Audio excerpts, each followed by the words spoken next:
Meus irmãos, que a graça e a paz do Senhor Jesus continue sendo derramada sobre nós. Amém? Vamos abrir a palavra do Senhor no livro de Atos, capítulo 5, do verso 33 a 42. Atos, capítulo 5, 33 a 42, encerrando hoje esse capítulo.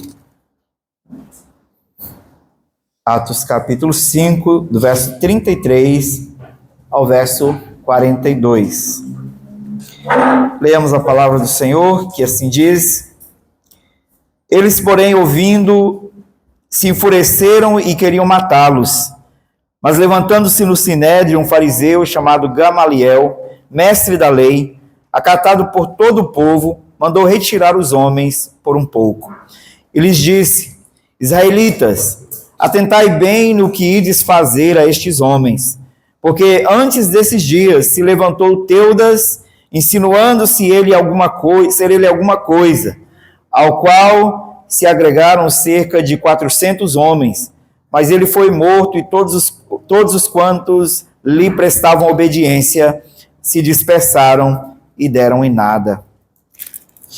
Depois desse levantou-se Judas, o Galileu, nos dias do recenseamento, e levou muitos consigo, também este pereceu, e todos quantos lhe obedeciam foram dispersos.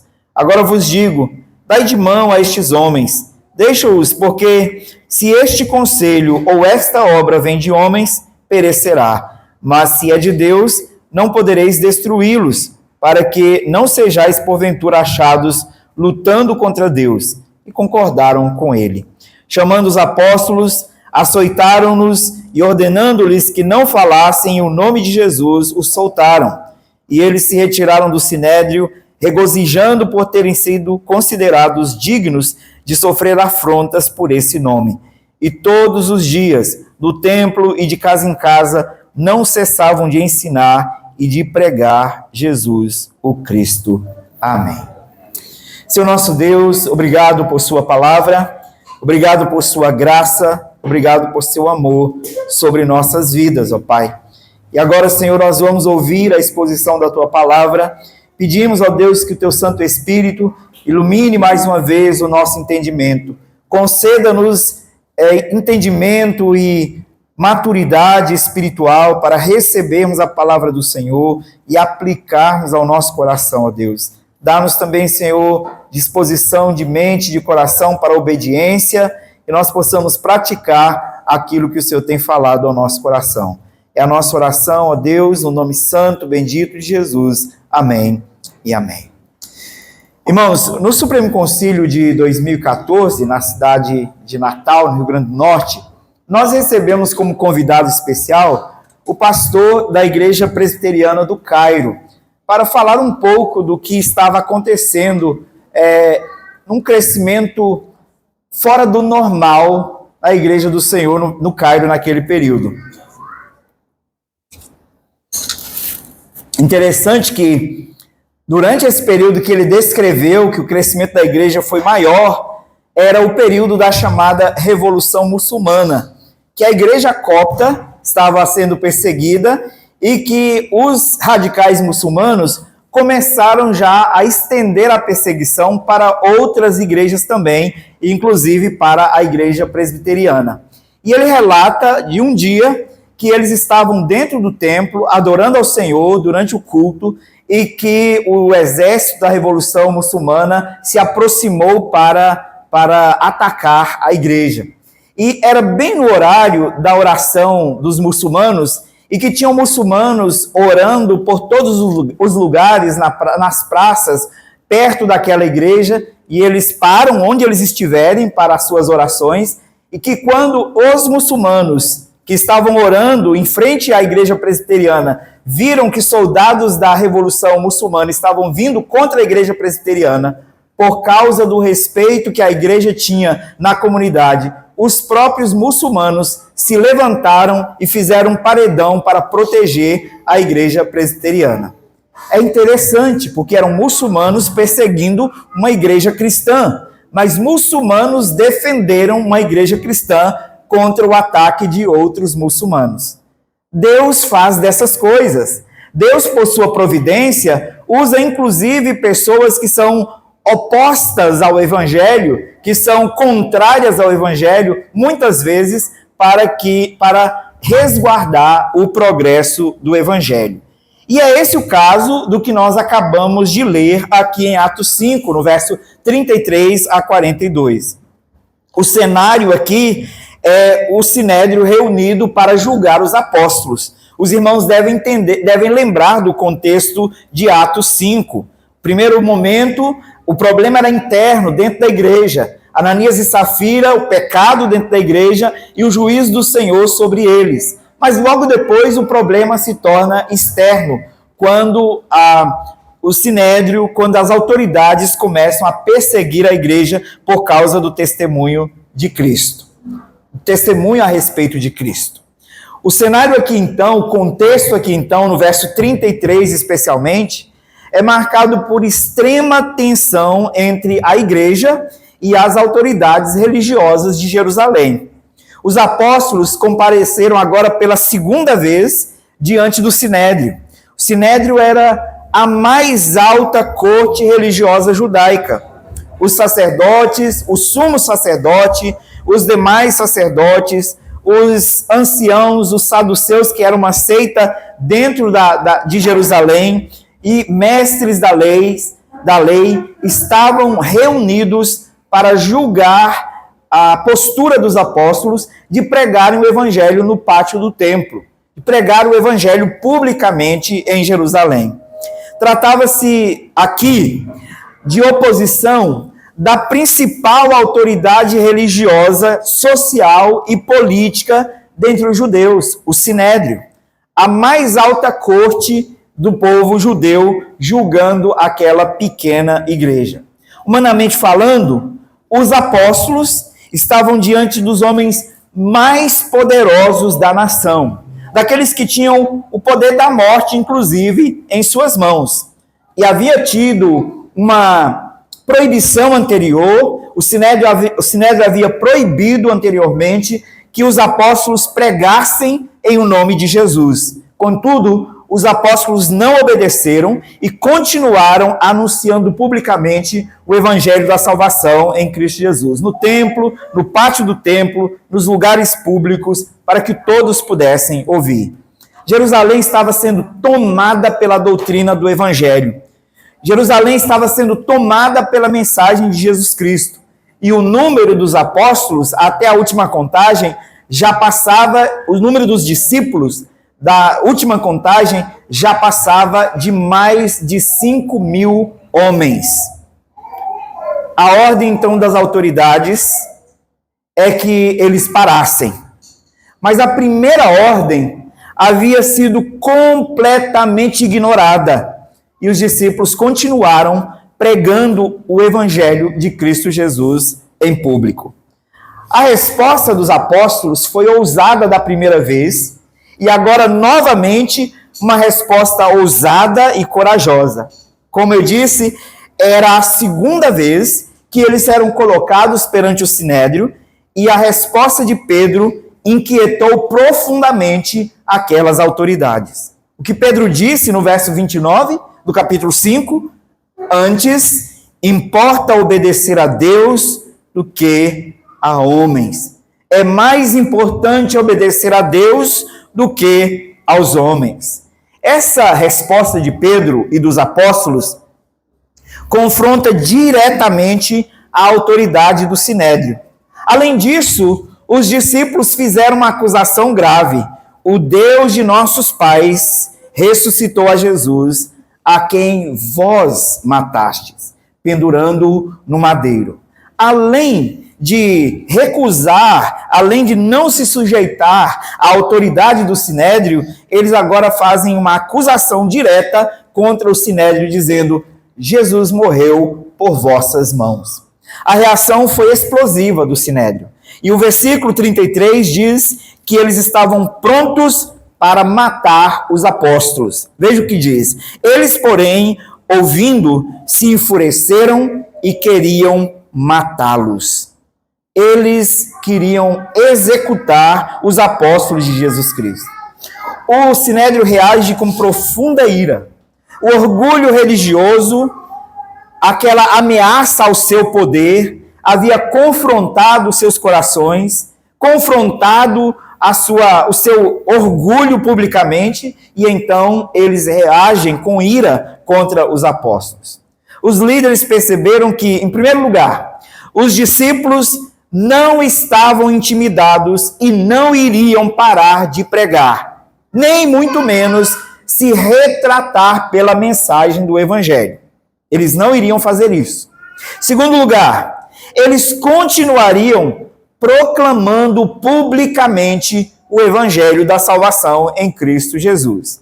Logo, o perigo de morte era real. Novamente, eu lembro que, humanamente falando, os apóstolos estavam mais próximos de uma execução, mais próximos de uma morte, do que eles já estiveram em um outro momento, porque o Sinédrio poderia executá-los. A tensão era extrema. A situação poderia culminar numa condenação violenta, numa série de mortes dentro da igreja do Senhor Jesus naquele momento. O tribunal que havia condenado Jesus Cristo desejava também eliminar os seus discípulos. Lembre-se que poucos meses se passaram desde a condenação de Jesus até esse momento em que os discípulos confrontam o Sinédrio. Lembrem-se que Jesus morreu na Páscoa e que 40 dias depois da sua ressurreição, Jesus morreu nas festividades da Páscoa, ressuscitou no dia da Páscoa e que 40 dias depois da sua ressurreição, ele foi assunto aos céus. Ele subiu aos céus 40 dias depois. 10 dias depois, o Senhor enviou dos céus o Espírito Santo. Então, 50 dias depois da sua execução. E logo depois da descida do Espírito Santo, os discípulos iam para o templo diariamente pregar o Evangelho. Então, eram poucos meses, talvez 2, 3 meses depois da ascensão, depois da execução do Senhor Jesus Cristo. Então, o Sinédrio respirava ameaça, como diz a respeito de Paulo no capítulo 9, o Sinédrio respirava ameaça contra a igreja, respirava ameaça contra os apóstolos. Mas aqui a gente vê uma intervenção inesperada desse tal fariseu chamado Gamaliel. Nós conhecemos alguma coisa sobre ele, né? Gamaliel foi professor de Paulo. Paulo cita ter estudado aos pés de Gamaliel. Gamaliel certamente era um homem mais idoso, um dos mais respeitados dentre os fariseus, talvez um dos principais dos fariseus, como era Nicodemos. E ele então levanta-se e faz uma intervenção, pede para o povo acalmar-se e para retirar os apóstolos da presença do Sinédrio, para que eles pudessem ponderar a respeito daquela situação. Nesse momento crítico, Deus usa esse homem, Gamaliel, que se levanta para mudar o rumo daquela discussão, para acalmar os nervos e mudar o rumo daquela discussão. Gamaliel interveio nessa situação pela mão do Senhor. Mas o que significa essa intervenção de dentro do próprio Sinédrio? Tão semelhante com aquela intervenção dos muçulmanos contra os muçulmanos em favor da Igreja Presbiteriana do Cairo. Que coisa curiosa! Como um dos que estão julgando a igreja, julgando os apóstolos, pronto para condenar, levanta-se e diz: vamos com calma, nós não podemos fazer isso. Vamos com calma, nós não podemos executá-los.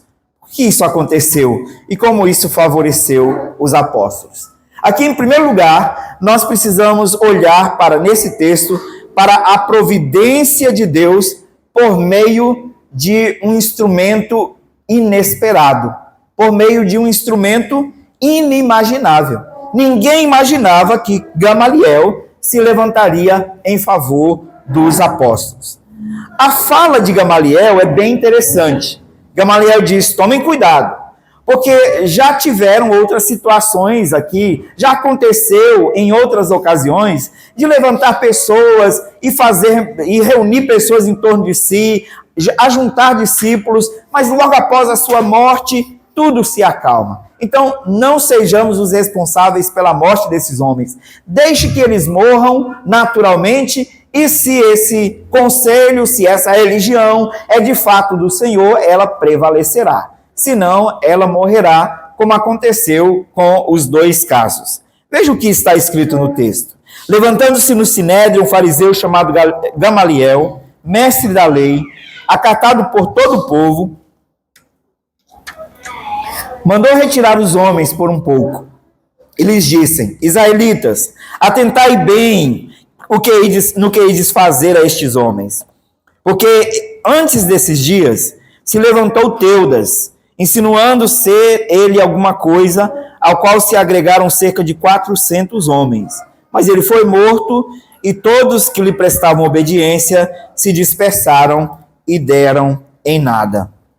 Depois desse, levantou-se Judas, o Galileu, nos dias do recenseamento, e levou muitos consigo.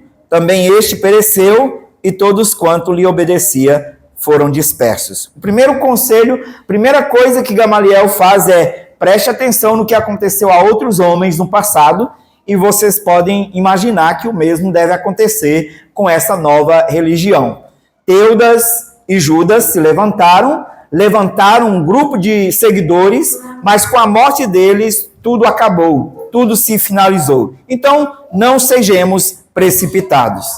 À primeira vista, as palavras de Gamaliel podem parecer um teste absoluto, a verdade absoluta. O que permanece é de Deus, o que desaparece não é de Deus. Teudas e Judas desapareceram, dando provas de que o movimento deles não era um movimento divino. Mas aí segue o texto e observe o que foi dito. Agora vos digo, dai de mão, verso 38, agora vos digo, dai de mão a estes homens, deixai-os, porque se este conselho ou esta obra vem de homens, perecerá, mas se é de Deus, não podereis destruí-los, para que não sejais porventura achados lutando contra Deus. E concordaram com ele. Bem, o que Gamaliel faz aqui? Ele diz: olha, o que permanece é de Deus, o que desaparece não é de Deus. Contudo, nós não podemos concluir aqui que Lucas esteja apresentando a fala de Gamaliel como uma regra infalível para discernir o que é uma obra de Deus e o que não é uma obra de Deus. O que o texto faz é narrar o discurso desse fariseu, chamado Gamaliel, no entanto, sem estabelecer a sua lógica como um critério universal de verdade. Não podemos entender que Gamaliel está estabelecendo aqui um padrão de verdade.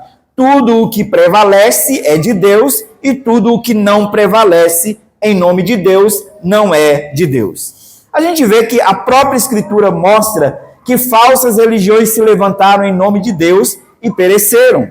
Outros movimentos se levantaram e pereceram. Impérios prevaleceram durante séculos, por muito tempo, depois pereceram, mas o importante é olhar que todos esses movimentos duraram por muito tempo. Prevaleceram por muito tempo. Impérios ímpios prevalecem por séculos, falsas religiões prosperam numericamente, heresias se multiplicam e se espalham rapidamente, sistemas perversos triunfam por longos períodos. Logo, nós podemos concluir que prosperidade, duração histórica, crescimento numérico nunca foram critérios suficientes para validar uma obra espiritual, para dizer que algo pertence a Deus ou não. Tem coisas ruins que duram muito tempo, coisas ruins que duram muito tempo. O verdadeiro ponto aqui, o ponto central desse texto, não é que tudo o que prospera vem de Deus. Não. Porque muita coisa de Satanás prospera. A questão central aqui é que ninguém pode destruir o que Deus decidiu soberanamente preservar. O foco de Lucas é mostrar que o Sinédrio tentava destruir a igreja, mas Deus havia decretado o avanço do evangelho, logo a oposição deles seria inútil. E Lucas pretende mostrar também como Deus usou um deles para, naquele momento, parar algo que poderia ser mais drástico, a morte dos apóstolos, o que não era ainda o tempo. Mais tarde, os apóstolos quase todos foram executados pelo Império Romano, sob influência dos próprios judeus. Eles foram executados por causa do Evangelho. Somente João morreu velho, mas já condenado também. Ele morreu de velhice. Os demais, todos eles foram executados por causa do Evangelho. No entanto, mesmo com a morte deles, o Evangelho não parou. Mas naquele momento específico, Deus usou a Gamaliel para que pudesse interromper a intenção de executá-los naquele momento. Então, o foco de Lucas é mostrar como que Deus, em sua providência, usou um instrumento inesperado para que o evangelho pudesse prosperar através dos apóstolos naquele momento. Há uma limitação lógica no argumento de Gamaliel, que nós precisamos atentar. Existe uma verdade importante na fala dele, sim. O que ele está demonstrando é que homens não conseguem frustrar os decretos de Deus. Quando você olha no final do verso 39, ele diz assim: mas se é de Deus, não podereis destruí-los, para que não sejais porventura achados lutando contra Deus. Não se pode lutar contra Deus, não se pode resistir a Deus. Então ele mostra isso claramente ao Sinédrio. Existe uma verdade importante nessa fala de Gamaliel. Isso é plenamente bíblico. Isaías 46:10, nós lemos que o Senhor disse: o meu conselho permanecerá de pé, farei toda a minha vontade. Jó também diz que bem sei que tudo podes e que nenhum dos seus planos pode ser frustrado. Todos os planos de Deus são executados de acordo com a sua vontade. Então, Gamaliel está afirmando algo que é verdadeiro. O problema aqui é que Gamaliel transforma essa verdade quase num critério experiencial, num critério empírico de discernimento histórico, de discernimento da verdade. E aí está a limitação do seu argumento. Nós precisamos considerar que Deus age pela providência comum através dos ímpios e através de outros instrumentos que não são seus servos, parte do seu reino. Isso é certo. E certamente Deus usa muitos instrumentos que não são seus filhos para afirmar a verdade, para falar a verdade. Tomás de Aquino dizia que toda verdade é verdade de Deus. Isto é, a verdade é verdade independente da boca de quem ela sai. A verdade é verdade mesmo quando ela está na boca do pai da mentira.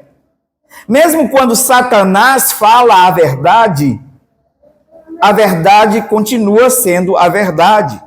Logo, o que Gamaliel disse, em parte, de fato, é verdade. Mas Gamaliel não fala aqui como um profeta inspirado. Gamaliel, não há descrição alguma de que Gamaliel tenha demonstrado fé em Cristo, nem que ele tenha se arrependido dos seus pecados, ou que ele tenha se tornado um discípulo e caminhado com os apóstolos. Contudo, a sua intervenção naquele momento serviu para preservar os apóstolos naquele momento da história, segundo a vontade do Senhor. Era desejo de Deus preservá-los naquele momento.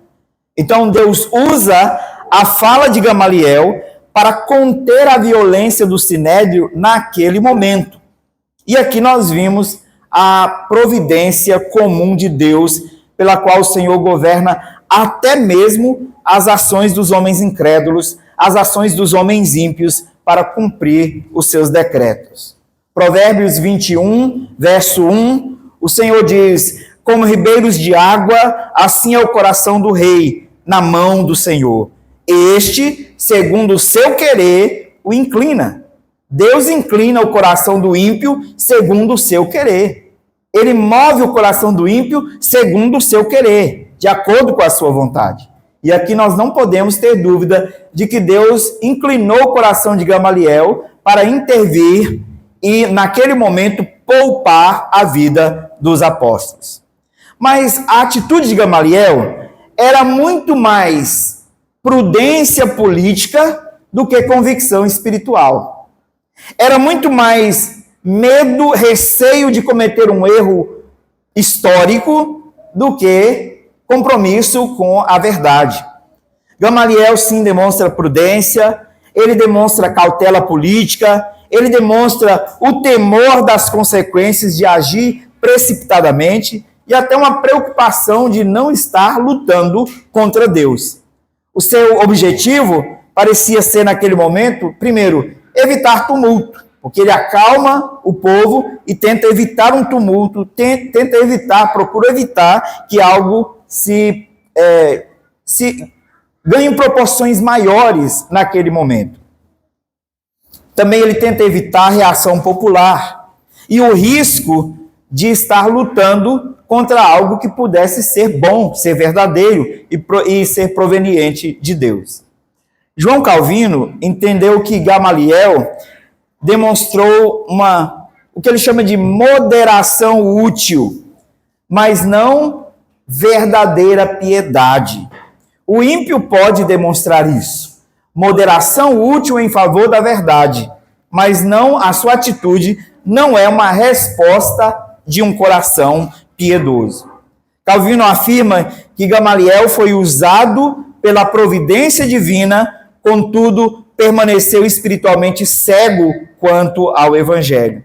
Segundo ele, Gamaliel fala como um homem em dúvida e não como alguém plenamente submetido à vontade de Deus. Logo quando ele diz, olha, não vamos lutar, cuidado para que não estejamos lutando contra Deus. Não é, na verdade, convicção espiritual, mas receio. Ele fala como um homem em dúvida, como alguém que está com questionamentos. Meus irmãos, nós temos que olhar para essa história, para esse fato especialmente, e lembrar do ponto que nós estamos como igreja. Nós estamos, como igreja, buscando aprender como nós devemos proceder como igreja de Deus, proceder como casa de Deus, como nós devemos viver como povo de Deus.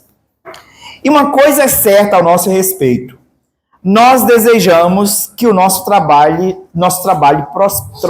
prospere. Nós desejamos que o nosso trabalho cresça. Não vamos ser hipócritas em dizer que nós estamos contentes com o tamanho da nossa igreja. Não estamos. Nós desejamos que ela prospere, que ela cresça, que ela tenha mais membros, que ela tenha mais pessoas, mais servos de Deus, servindo e sendo edificados aqui entre nós. Nós desejamos crescer. Mas nós não podemos esquecer que nem tudo o que prospera vem de Deus. Nós podemos conseguir fazer essa igreja crescer com estratégias humanas pecaminosas. E talvez usar o argumento de Gamaliel para afirmar que porque a nossa igreja está prosperando, então ela vem de Deus. Graças a Deus que no contexto, eles estavam de fato lutando contra a obra de Deus, e aquela obra cresceu porque era de Deus.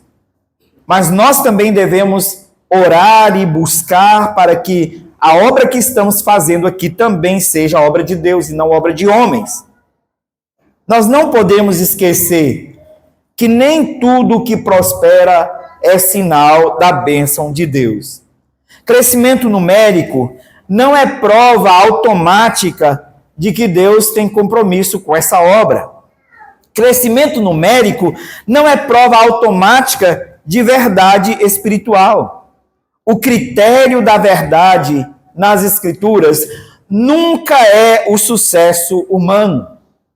Esse é o critério, na verdade, de outras perspectivas.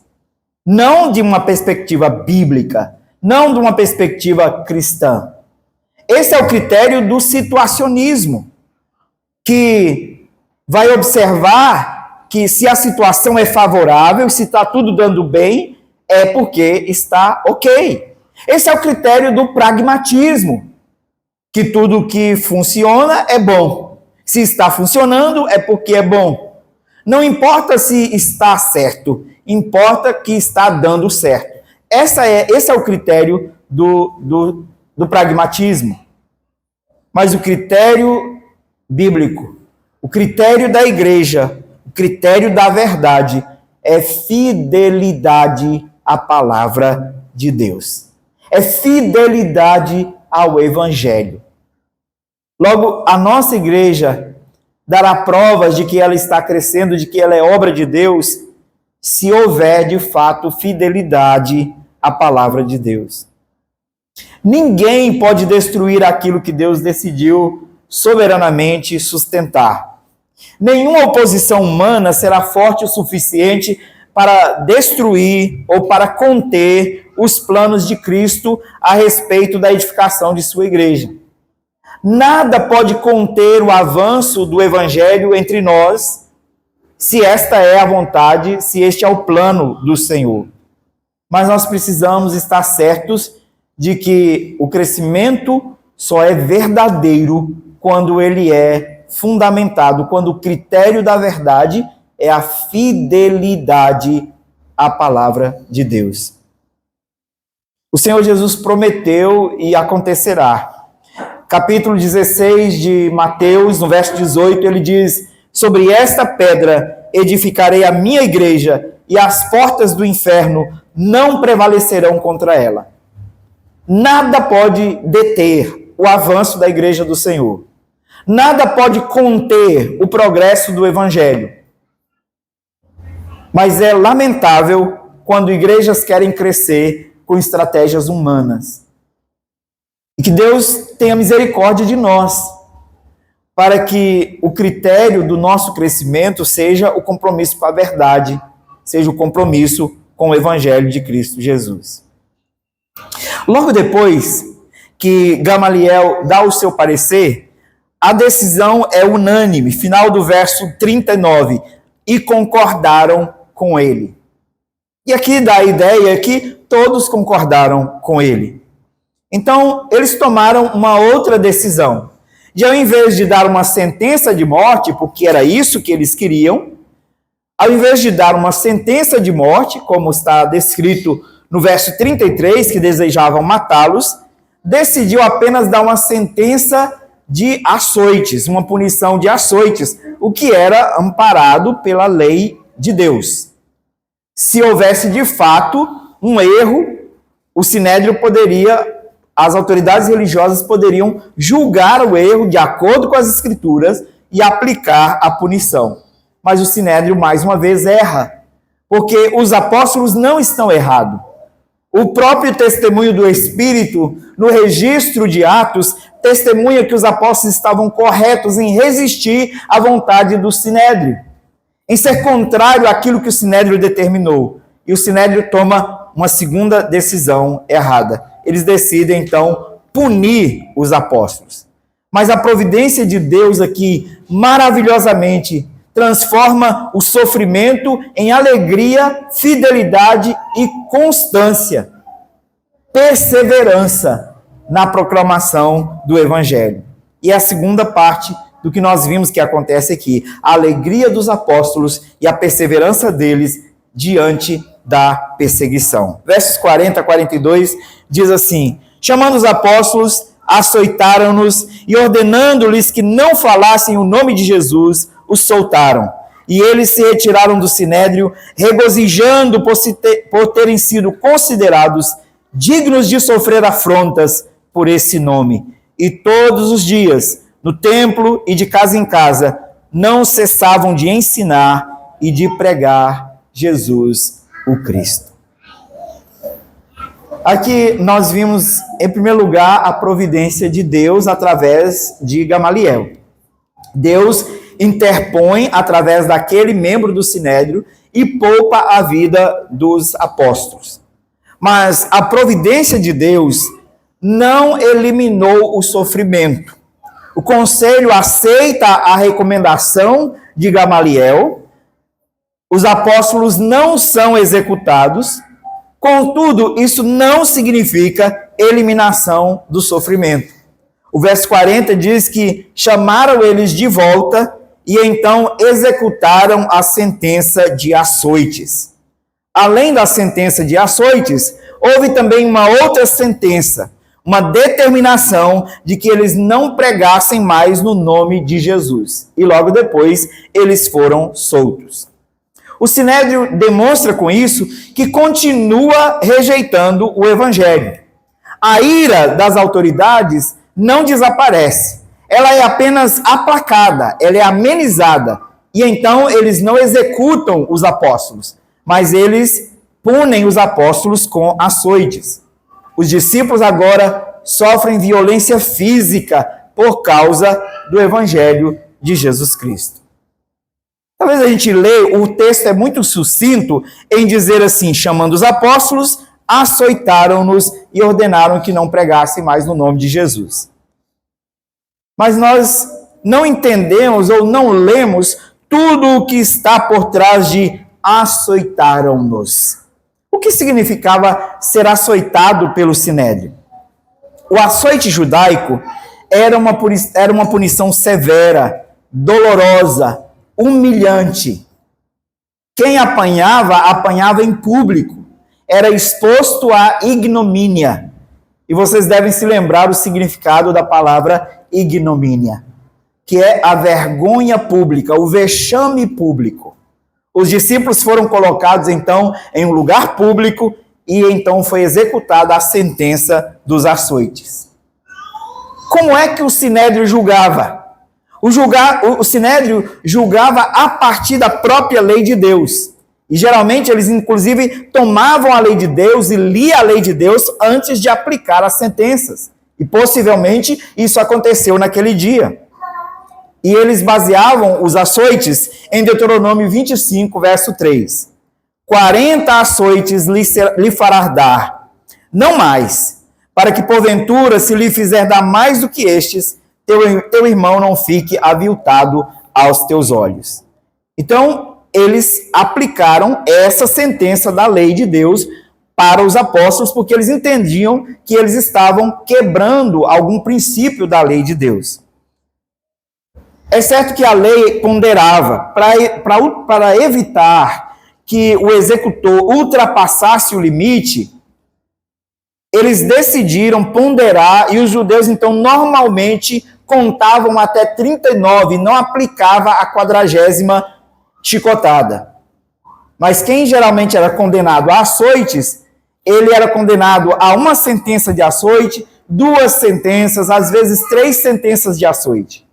Então tinha que aplicar, contava a primeira sentença, aplicava, depois a segunda, a terceira. Aqui provavelmente tenha sido apenas uma, não há menção da quantidade de sequências de açoites que eles levaram, mas há uma condenação de açoites aqui. Então certamente eles apanharam 39 vezes cada um. Era esse o padrão da sentença por açoites. O condenado, então, curvava-se diante do seu executor, era amarrado em um poste pequeno, e ele, então, recebia açoites nas suas costas. Normalmente, puxava-se a túnica e deixava a pele à mostra, e ele apanhava com correias de couro. Dependendo da gravidade, em alguns casos, amarrava-se ossos de galinha quebrados nas pontas dessas correias para que pudesse sangrar. Não sabemos qual foi o caso, mas de qualquer modo, os golpes aplicados nas costas provocava dor dolorosa, dor pavorosa. A punição gerava dor intensa, muitas vezes causava verdugões nas costas, também causavam lacerações, sangramentos, às vezes profundo desgaste físico com as contrações de cada vez que se levava uma chicotada nas costas. Mas, além da dor física, havia também a humilhação pública. O açoite era usado como instrumento de intimidação, como uma forma de conter a desobediência. O objetivo era quebrantar emocionalmente o condenado, para que ele não voltasse para a prática do erro. Logo, o propósito do Sinédrio era punir os apóstolos, porque acreditava que a dor e a vergonha pública produziria medo nos apóstolos. A intenção era silenciar os apóstolos, desencorajar novas pregações e impedir, assim, o avanço do evangelho em Jerusalém. O tribunal que havia condenado Cristo há alguns dias, meses atrás, tentava agora intimidar os seus discípulos. Poucos meses antes, Jesus havia sido açoitado, certamente naquele mesmo lugar, antes da sua crucificação. Jesus havia sido chicoteado, açoitado diversas vezes naquele mesmo lugar. Possivelmente o mesmo lugar. E a reação dos discípulos foi surpreendente. Parece-me que durante os açoites havia inclusive no rosto dos apóstolos alegria, sorriso, por lembrarem que ali o seu Salvador havia sofrido por causa deles. E agora eles sofriam por causa do seu Salvador. Atos 5:41 diz que eles se retiraram do Sinédrio quando eles foram soltos e foram mandados para casa e disseram, não pregue mais esse nome. Eles saíram do Sinédrio regozijando por terem sido considerados dignos de sofrer afrontas por causa do nome de Jesus. O texto é impressionante, meus irmãos. Lucas não diz que eles saíram do Sinédrio revoltados por terem sido condenados, punidos com açoites. Eles não saíram reclamando porque estava doendo as suas costas. Eles não saíram derrotados porque tinham sido envergonhados em público. Eles não saíram amedrontados porque sentiram a pressão do Sinédrio sobre eles. Eles saíram regozijando porque foram considerados dignos de sofrerem afrontas por causa do nome de Cristo. Dignos de sofrer as mesmas afrontas que o Senhor Jesus tinha sofrido poucos meses atrás. Aqui a gente vê a alegria dos apóstolos em meio ao sofrimento. E de fato é possível sentir alegria no meio do sofrimento quando as razões são boas. É certo que a alegria não significa negação da dor. Os apóstolos não eram indiferentes aos sofrimentos, nem de certo modo masoquistas, que amavam sofrer. A alegria deles não vinha da violência em si. A alegria deles vinha da convicção de que estavam padecendo afrontas por causa do seu Senhor Cristo Jesus.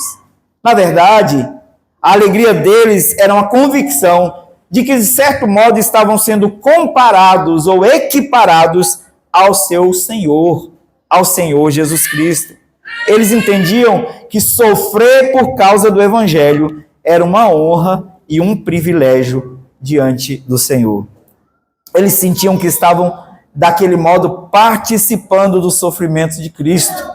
E para isso, Paulo diz que nós fomos chamados. Deus não nos deu apenas o privilégio de sermos salvos, mas também de participarmos dos sofrimentos de Cristo. Jesus havia ensinado no Sermão do Monte, Mateus 5, verso 11, bem-aventurados sois, quando por minha causa vos injuriarem e vos perseguirem, e mentindo, disserem todo o mal contra vós. A perseguição para os apóstolos não era vista como uma derrota espiritual. O apanhar em público não era visto como uma vergonha. Era um sinal de sua identificação com o Senhor Jesus Cristo.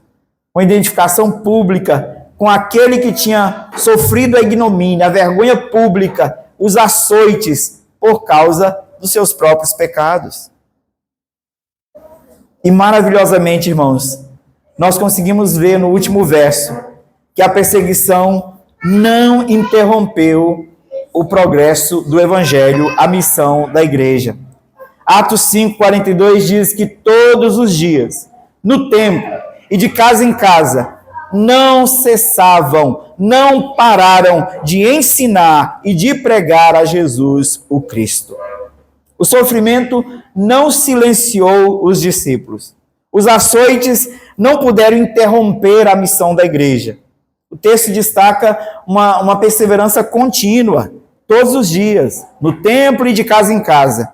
Eles ensinavam e pregavam sobre Jesus.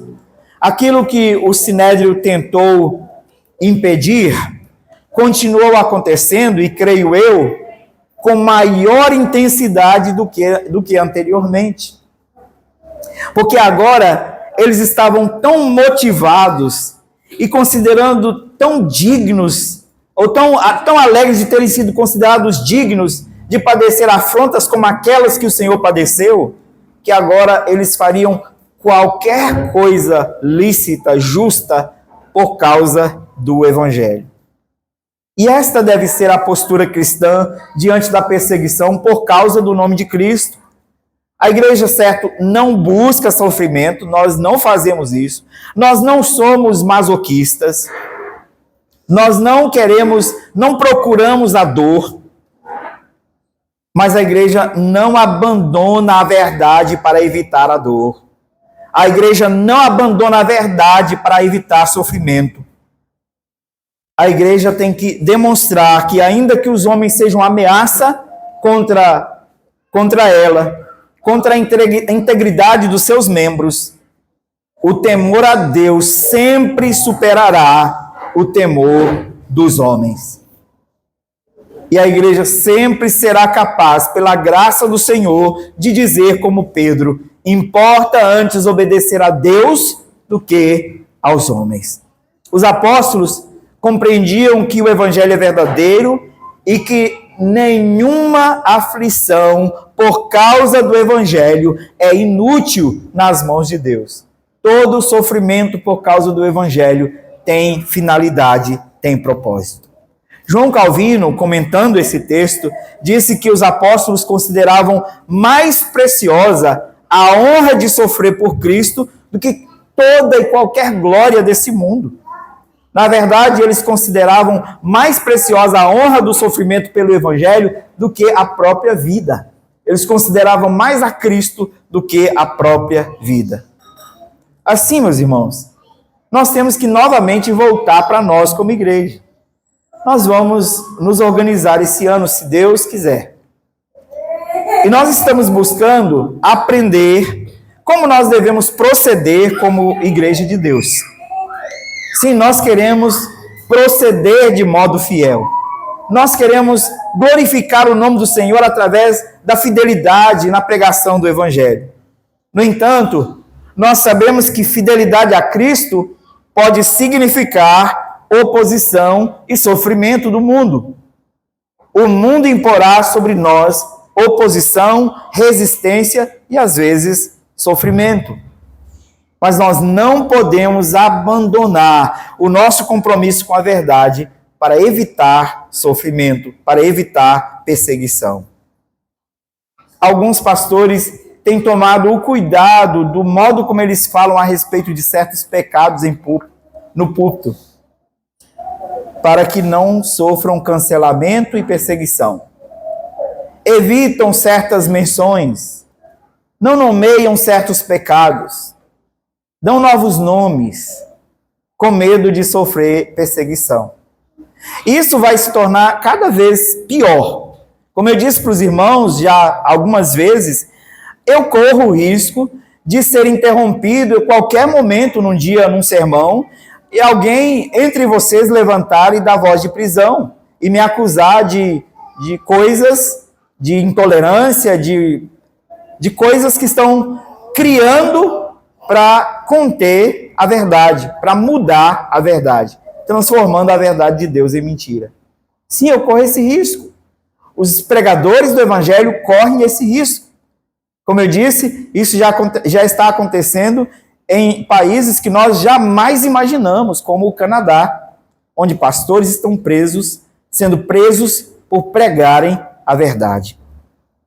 Mas nós não precisamos nos preocupar ou temer.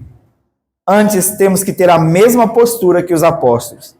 A alegria de ser considerados dignos de sofrer afrontas por causa do Evangelho de Cristo. O sofrimento não interrompeu a missão da igreja em Atos. A resposta foi surpreendente daquela igreja: alegria e perseverança. Nós não procuramos sofrimento, mas nós devemos sentir alegria quando nós enfrentarmos sofrimento, perseguição por causa do Evangelho de Cristo Jesus, por causa do nome santo do nosso amado Salvador. Nada deve silenciar o Evangelho, o testemunho do Evangelho. Nada deve silenciar o testemunho do povo de Deus. O povo de Deus deve continuar proclamando com alegria e perseverança, mesmo debaixo de perseguição. O que nós vimos então, irmãos, em Atos, no capítulo 5, é que nenhuma oposição humana pode impedir a obra de Deus, e que Deus pode usar instrumentos ímpios até para proteger a sua igreja. No caso do Cairo, o pastor contou que logo depois, pouco tempo depois, os próprios muçulmanos que protegeram a igreja presbiteriana passaram também a ser perseguidos. A igreja, num dia, enquanto eles oravam, os inimigos vieram, os muçulmanos da Revolução Muçulmana vieram para atacar o seu próprio povo, porque haviam defendido a igreja presbiteriana. A igreja soube, alguém contou para a igreja saiu toda e fez um círculo em redor dos muçulmanos e os protegeram, como um agradecimento pelo que eles haviam feito. O que aconteceu foi que um número de conversões de muçulmanos ao Evangelho começou a aumentar e a acontecer. E dia após dia o Senhor começou a trazer muçulmanos para dentro da igreja presbiteriana do Cairo. E eles batizavam diversas pessoas de uma só vez, por causa do testemunho do Evangelho. Nada pode parar o testemunho do Evangelho de Cristo. E mesmo aqueles que perseguem podem ser instrumentos para interromper o sofrimento durante um tempo, ou podem inclusive se tornar instrumentos de Deus em favor do Evangelho. Mais tarde nós vamos ver no capítulo 9, a partir do capítulo 9, o apóstolo Paulo, que era um executor de sentenças do Sinédrio, que tinha prazer em executar crentes, sendo encontrado pelo Senhor e sendo transformado de perseguidor da igreja em proclamador do Evangelho da salvação. Como prova de que nada pode interromper o avanço do Evangelho. O Sinédrio tentou silenciar os apóstolos, mas o Evangelho continuou sendo pregado em Jerusalém. Ao olharmos para a coragem, para a fidelidade, a alegria desses apóstolos, nós ficamos impressionados como são homens de coragem, como foram homens cheios de ousadia. Nós também queremos ter. Mas nós devemos lembrar, meus irmãos, nós devemos reconhecer que aqueles homens não estavam agindo de acordo com suas próprias forças, nem respondendo por si mesmos diante da perseguição. Sim, de nós mesmos, nós não conseguimos responder com alegria e perseverança. De nós mesmos, nós temeríamos mais os homens do que a Deus. De nós mesmos, nós correríamos e nos esconderíamos se levantasse perseguição semelhante contra nós. Mas a ousadia dos apóstolos, vista nesse texto aqui, é comprovada em Atos como uma ousadia do próprio Espírito Santo de Deus. Não nasceu da força humana. A perseverança deles foi fruto da graça de Deus, da operação de Cristo em seus corações, pelo poder do Espírito Santo que os encheu. Os mesmos discípulos que antes da descida do Espírito Santo fugiram, que na perseguição, condenação do Senhor Jesus Cristo, se esconderam, que depois da morte do Senhor, da ressurreição do Senhor Jesus, se acovardaram e voltaram a pescar. Esses mesmos discípulos agora, depois da descida do Espírito Santo, permaneceram firmes diante da perseguição. O que mudou? O Espírito Santo derramado concedeu coragem, ousadia, graça e poder para que eles prevalecessem. Atos 1:8 diz: mas recebereis poder ao descer sobre vós o Espírito Santo e sereis minhas testemunhas. E de fato, eles entenderam isso. A igreja só permanece firme pela força de Cristo. A igreja permanece firme não pela sua própria força ou por suas próprias estratégias, mas é porque Cristo sustenta o seu povo. É o Espírito Santo que fortalece os crentes para que eles permaneçam fiéis em meio à oposição. É Deus quem concede fidelidade. É Deus que guarda os corações. E é Deus que dá alegria de considerar digno de sofrer por causa do nome de Cristo. A nossa oração como igreja, irmãos, que almeja aprender como nós devemos proceder como igreja de Deus, é que o Senhor nos conceda a mesma fidelidade, a mesma coragem, a mesma alegria e a mesma perseverança no meio das aflições. A nossa oração deve ser que o Espírito Santo nos fortaleça para que nós possamos permanecer fiéis a Cristo até o fim. A nossa oração deve ser: fortalece-nos, ó Deus. Fortalece-nos, ó Deus, para que nós possamos prosseguir corajosos, destemidos, no meio desse mundo mau, proclamando o Evangelho da salvação de Cristo Jesus. Que Deus nos abençoe e que Ele nos ajude. Amém e amém. Vamos orar? Senhor nosso Deus